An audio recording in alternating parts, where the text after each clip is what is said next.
Olá pessoal, tudo bem com vocês? Eu sou o professor Luciano Júnior, professor de História, e nós vamos começar mais uma aula para a turma do 6º ano. E o tema de hoje que nós vamos discutir é Arqueologia Brasileira. Vamos lá? Para a gente começar a nossa aula, eu quero que vocês observem essa imagem. O que é que nós vemos aqui? Nós vemos um mergulhador e ele está aqui desempenhando um trabalho. E qual é o trabalho dele? Ele está explorando aquilo que seriam algumas ruínas subaquáticas, né? Aqui nós temos um texto do Pedro Paulo Funari, né? É um texto tratando a respeito da arqueologia.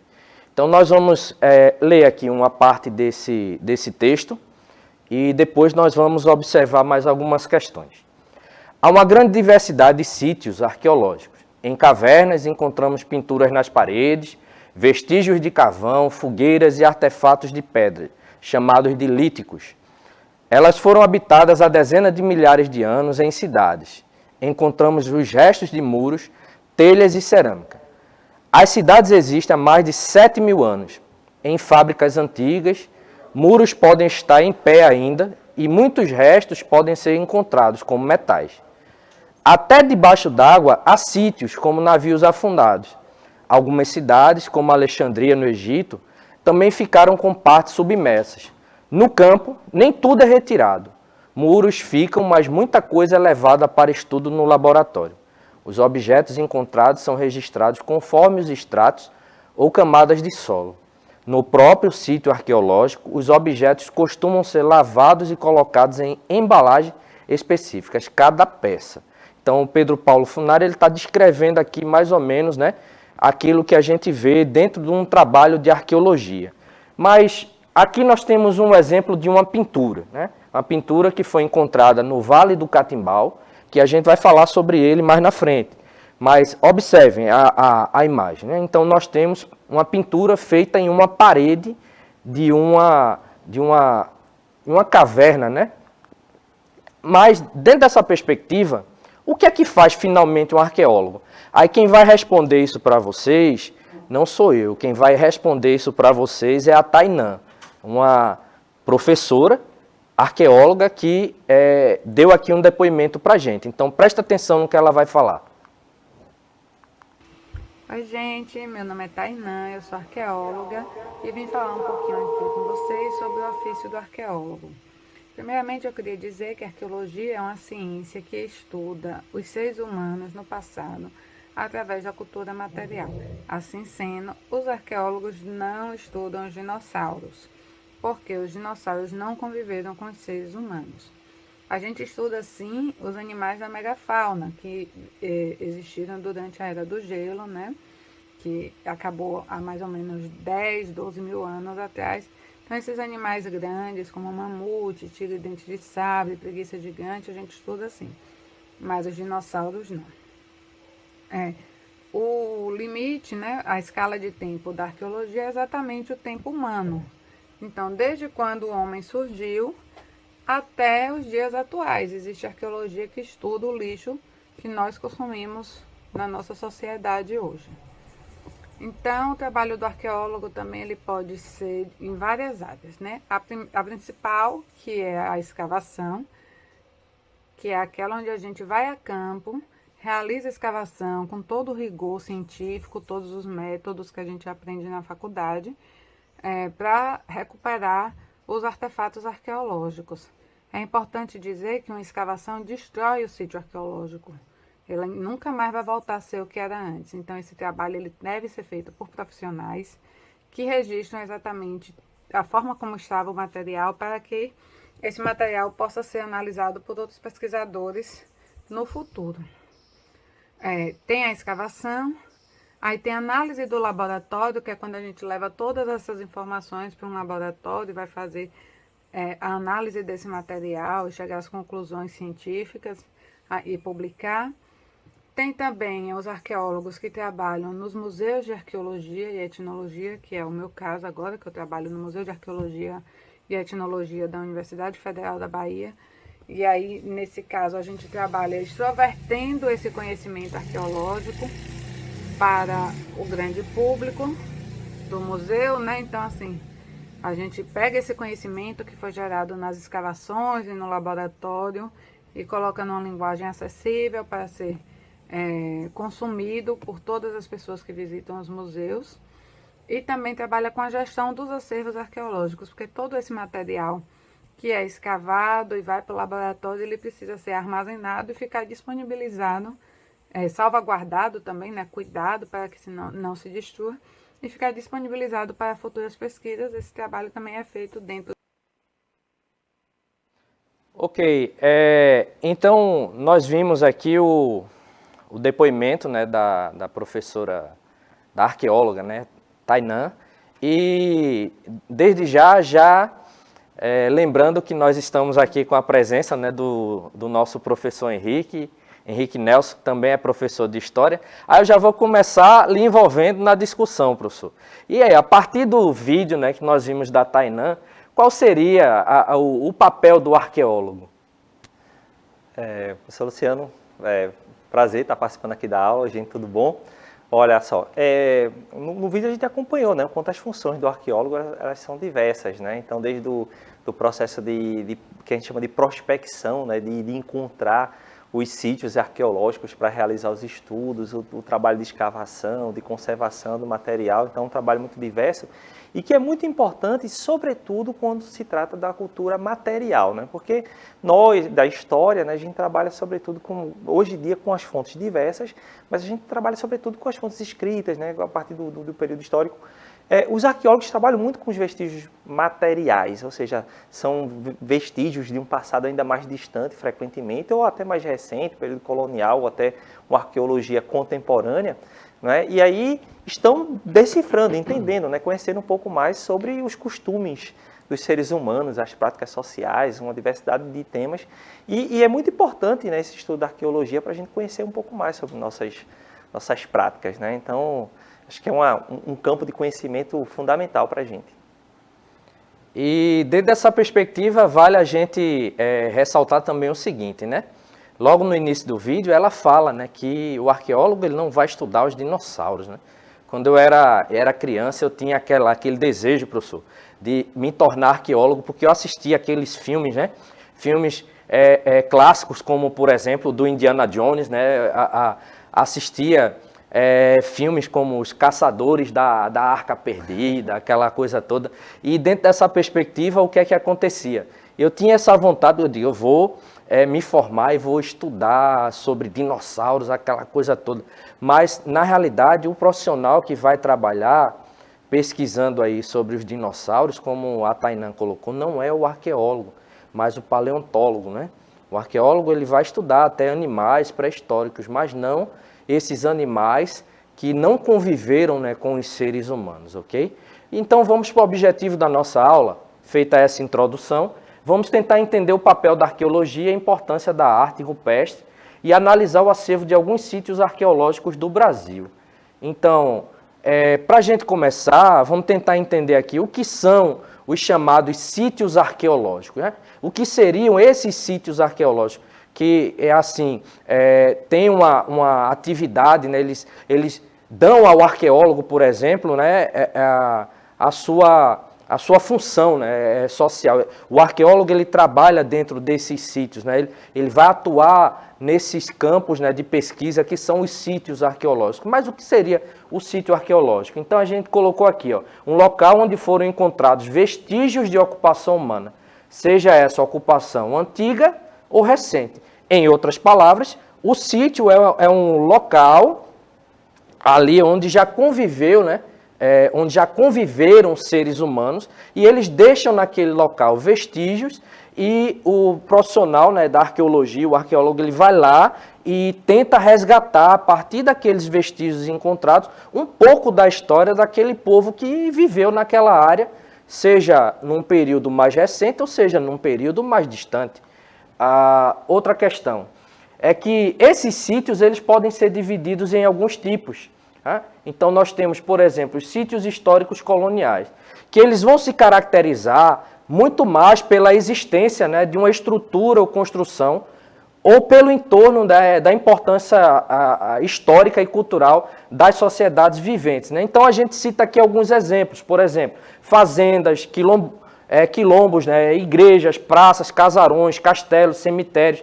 E aqui a gente colocou uma imagem que mostra, né, as ruínas do aldeamento de São Miguel Arcanjo, né, no Rio Grande do Sul. Vejam, um aldeamento era um tipo de construção empreendido, né, ou desenvolvido pelos jesuítas, né? Então, os jesuítas desenvolviam não somente os aldeamentos, mas as missões, né? Que tinham a função de juntar ali uma grande quantidade, né, de indígenas que seriam, né, submetidos ao processo da catequização, né? E dentro dessa perspectiva, os jesuítas iriam inculcar, né, na mente, né, daqueles indígenas a cultura, né, cristã, europeia, portuguesa, que veio aqui para o Brasil. Então, aqui a gente tem ruínas de um sítio, né, que é o aldeamento de São Miguel Arcanjo, no Rio Grande do Sul. Outro sítio é o sítio a céu aberto, né? Esse daí é aquele que não possui a presença de estruturas naturais que protejam os vestígios do sol e da chuva. Como o próprio nome diz, é um sítio que está localizado a céu aberto, recebendo ali sol, chuva, né? E sujeito a toda a ação, né, temporal. E aqui nós temos como exemplo, né, o sítio Abreu e Garcia, em Campo Belo do Sul, em Santa Catarina. Então, observamos aqui, ó, as estruturas, né, que elas estão localizadas todas, né, a céu aberto. Os sítios megalíticos, né, são chamados por apresentar estruturas formadas por blocos monumentais de rocha dispostas de maneira organizada. O mais conhecido deles é o Stonehenge, né, na Inglaterra, mas nós temos outros, como eu coloquei mais duas imagens aqui, as estátuas moais, né, da Ilha de Páscoa, no Chile, e aqui no Brasil nós temos aqui, ó, o sítio Calçoene, no Amapá. Então aqui, ó, são estruturas, né, quase que gigantescas, né, que são organizadas, né, e que tinham, né, uma função, cuja função, né, os arqueólogos eles estudam para tentar decifrar aquilo, né, que estaria por trás dessas construções. Por fim, a gente teria aqui os sítios abrigados, né, que seriam definidos pela presença de estrutura natural que vai proteger. Veja, é o contrário do sítio a céu aberto. Se o sítio a céu aberto ele não tem nada que o proteja, o sítio abrigado ele vai ter algo, que vai protegê-lo, né, gerando até uma certa preservação daquele espaço. E a partir daí a gente vai tentar. Aqui eu coloquei, né, a imagem do sítio arqueológico Boqueirão da Pedra Furada, né, no Piauí. E a partir daí a gente vai assistir um videozinho que fala um pouco sobre um desses sítios arqueológicos que nós temos no nosso território nacional, para a gente continuar a nossa aula. Sul do continente americano, onde há muito tempo gerações e gerações de pessoas trilharam seus caminhos, se encontraram e conviveram intensamente, lutando, dançando e deixando marcas de seu encanto com a vida. O Parque Nacional Serra da Capivara, situado no estado brasileiro do Piauí, é uma área de proteção da natureza do tamanho da Albânia. Nele estão importantes sítios arqueológicos da América, além da maior galeria de arte rupestre do planeta. Numerosos estudos feitos por arqueólogos que há décadas trabalham no local comprovaram que a Serra da Capivara foi densamente povoada há cerca de 50 mil anos. Então a gente viu no vídeo aí um pouco, né, sobre o sítio da Serra da Capivara, que é um dos sítios arqueológicos que nós temos no nosso território. O senhor conhece, professor, o sítio da Serra da Capivara? Eu conheço sim. Eu devo dizer que quando eu era estudante da graduação e no curso de História, eu era bolsista de um projeto de arqueologia, né, a professora Cláudia Alves, né, arqueóloga daqui de Pernambuco, e a gente trabalhou bastante em vários sítios, e inclusive tive a oportunidade de passar uma semana trabalhando lá no Parque Nacional, né, da Serra da Capivara. E, de fato, né, lá nós temos a maior concentração de pintura rupestre do mundo, além de uma série de vestígios materiais que provavelmente remonte a 50 mil anos atrás e que abre espaço para revisar as próprias teorias sobre a ocupação humana na América. não é? A professora Niede Guidon, né, arqueóloga, que deu sua vida, né, pelo parque, né? Então, não apenas por conta dos materiais arqueológicos, mas por conta da fauna, da flora, da região, né, do sertão brasileiro. E esses vestígios, eles já ajudam a repensar a América, porque enquanto os vestígios da América do Norte, que, por exemplo, talvez evidenciaria, né, aquela via pelo Estreito de Bering, que você tratou nas aulas passadas, né, são de cerca de 11, 12 mil anos atrás. Os no interior do Brasil, no caso no Piauí, remontam talvez a 50 mil anos atrás. Então é importante pensar que esses grupos já estavam aqui no Brasil antes mesmo de começar a migrar, né, pelo norte da América, né, pelos Estados Unidos, pelo Canadá. E aí, de fato, é um ponto-chave para entender os movimentos humanos na pré-história. Então é realmente um parque muito importante e que precisa ser melhor preservado, precisa ser mais cuidado pelo governo brasileiro e mais visitado e conhecido também por nossa população. O que é engraçado, né? Porque muitas vezes a gente termina, não é, professor, não valorizando esses espaços que nós temos, né? Esses espaços e esses pontos que chegam a ser pontos turísticos, né, que nós temos no nosso território nacional. E mais do que pontos turísticos, esses pontos eles terminam sendo assim locais com uma grande variedade artística, cultural. E muitas vezes a gente não valoriza esse patrimônio que nós temos no nosso território. Às vezes acontece, né, da gente ver relatos de pessoas, por exemplo, que viajaram para o exterior. Eu visitei o sítio tal. Mas você visitou já o Parque da Serra da Capivara? Não. Aí você, às vezes, termina dando preferência, né, a coisas que estão fora do nosso território e não valoriza a cultura que nós temos aqui dentro do próprio Brasil, né?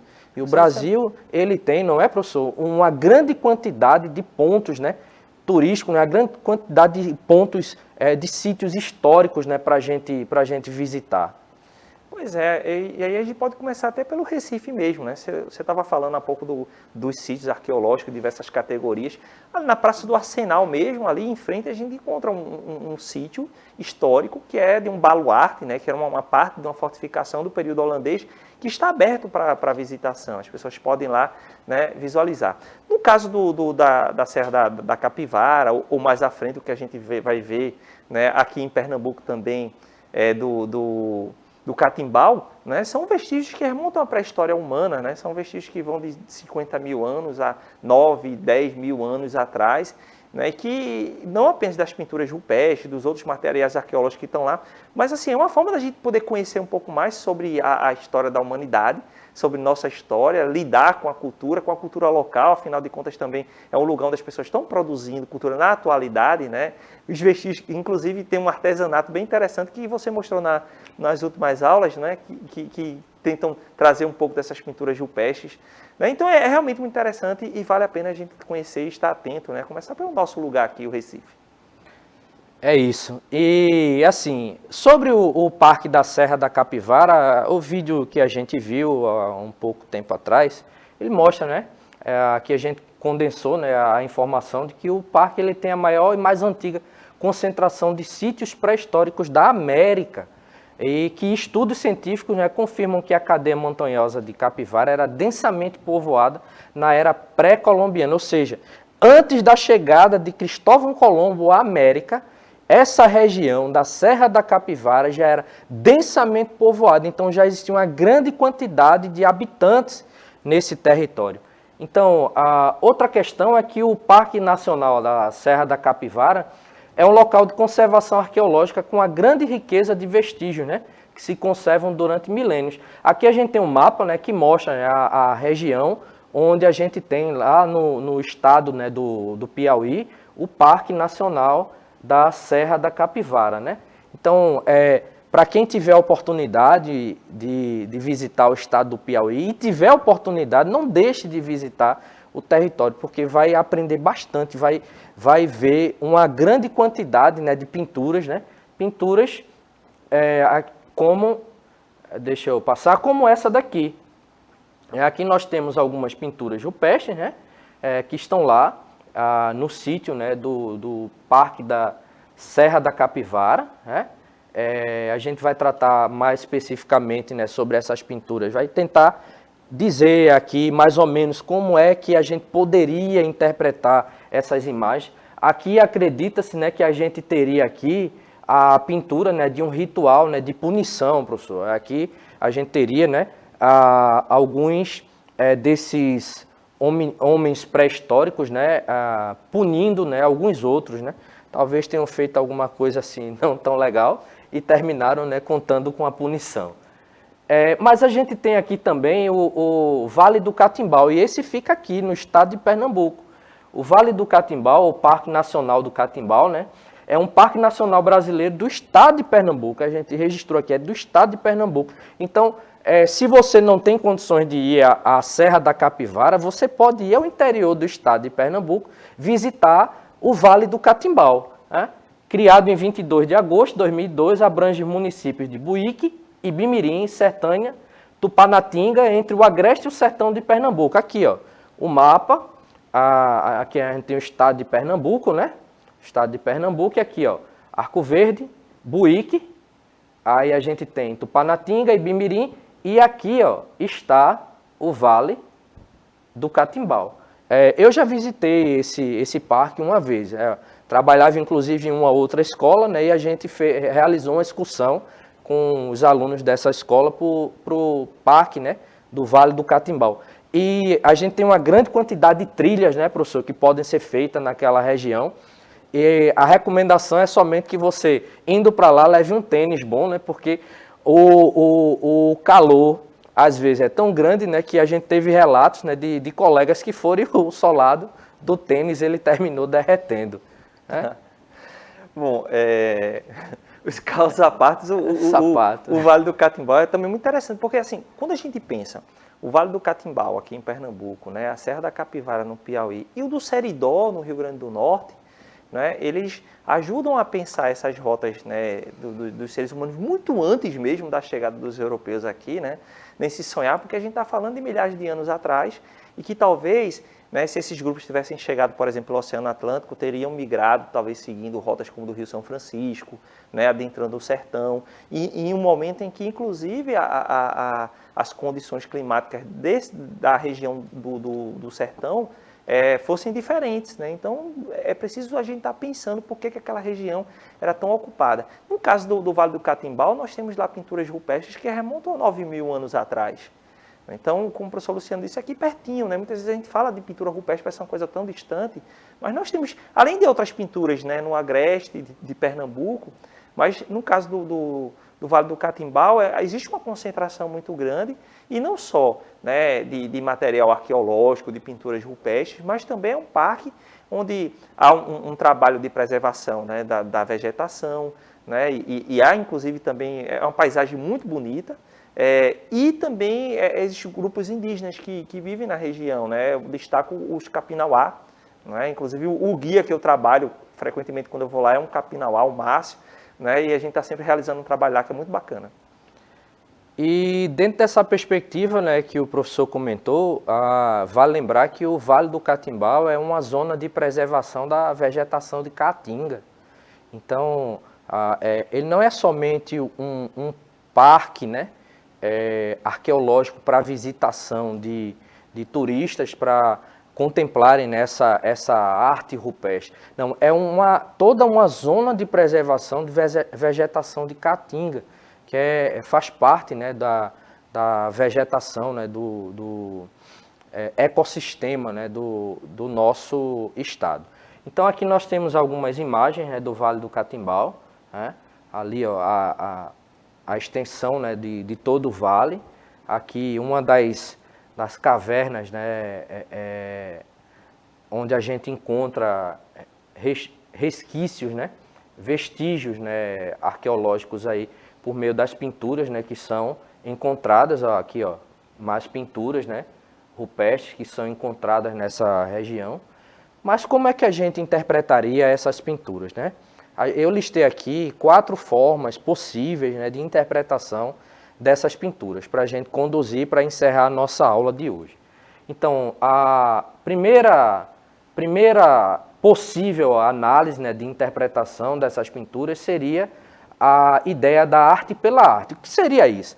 Está lá o nosso ancestral pré-histórico, ele está lá de boa, né, no local dele, aí do nada ele está sem fazer nada e diz assim, pensa, né, eu vou fazer uma pintura ali, professor. Aí vai, formula ali a tinta, né, mistura assim a tinta, pega lá, vai para a parede e... É um grafiteiro pré-histórico. Isso, é um grafiteiro pré-histórico, é isso aí. Então ele vai, aí faz aqueles desenhos, deixa lá. Aí, para que a gente quebre a cabeça aqui, tentando entender o que foi que ele pintou ali naquele momento, né? Então, a primeira ideia seria a arte pela arte, né? Tá de boa, então, manifesta ali, né, por meio da sua pintura, né, uma forma, né, de arte. Mas tem uma segunda forma, que é o totemismo. O que é isso? Vejam, o que é o totem? A gente precisa entender o que é o totem. O totem é o seguinte, geralmente, né, quem assiste algum filme, aqueles filmes clássicos, né, de Bang Bang, né, que observa, né, a luta lá dos cowboys americanos contra os índios, né, naquele processo de ocupação do Oeste, que inclusive esse processo de ocupação do Oeste dos Estados Unidos levou ao extermínio de uma grande quantidade de indígenas, né? Então a gente vê que às vezes eles erguem algumas cabeças assim de animais, uma sobre a outra, né? E cada cabeça daquela é um totem, que é uma representação de uma geração passada daquela tribo. Então, quando eles desenhavam alguns animais, por exemplo, acredita-se, né, que ali existia uma ideia totêmica, ou seja, eles estavam desenhando animais, principalmente os maiores, né, que eram animais representativos, né, de seus antepassados. A outra forma seria a magia simpática. Essa daqui é tipo, imagina, vocês já ouviram falar em simpatia, né? Então a menina ela está apaixonada por um menininho, aí ela conversando com a colega, tu faz isso, tu crava a faca no caule lá da bananeira, né? E que quando sair vai indicar lá o nome do teu futuro, né? Amor, né? Teu futuro boyzinho, né? Então isso é uma simpatia. Então, há quem interpreta essas pinturas, principalmente as cenas de caça, né? Quando eles realizavam ali cenas de caça, pinturas de cenas de caça, é como se eles acreditassem que aquilo ali daria sorte, né, na caça. Então, isso é uma forma de interpretação. E é uma forma, né, que foi muito comum de interpretação, professor, até a década de 1960. E, por fim, a questão da fecundidade, né?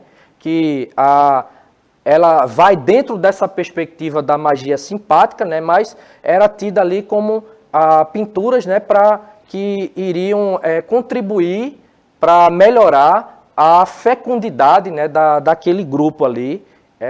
E dentro dessa perspectiva a gente tem essas possíveis formas de interpretação. No mais, aqui a gente tem mais algumas pinturas, e para a gente encerrar a nossa aula, fica aqui, né? Com supervisão do seu professor, da sua professora, elabore modelos de pintura rupestre, ilustrando cenas do seu cotidiano, imaginando que pessoas há milhares de anos no futuro fossem encontrar suas imagens. Imagine, se você quisesse deixar um registro, né, de hoje para as gerações futuras, imagine que você está passando a mensagem para o futuro e aí, com a ajuda do seu professor, da sua professora, realize esse trabalho aí de arte. No mais, agradecer a presença do professor Henrique aqui na nossa aula. E é isso, pessoal. Até a nossa próxima aula. Tchau, tchau.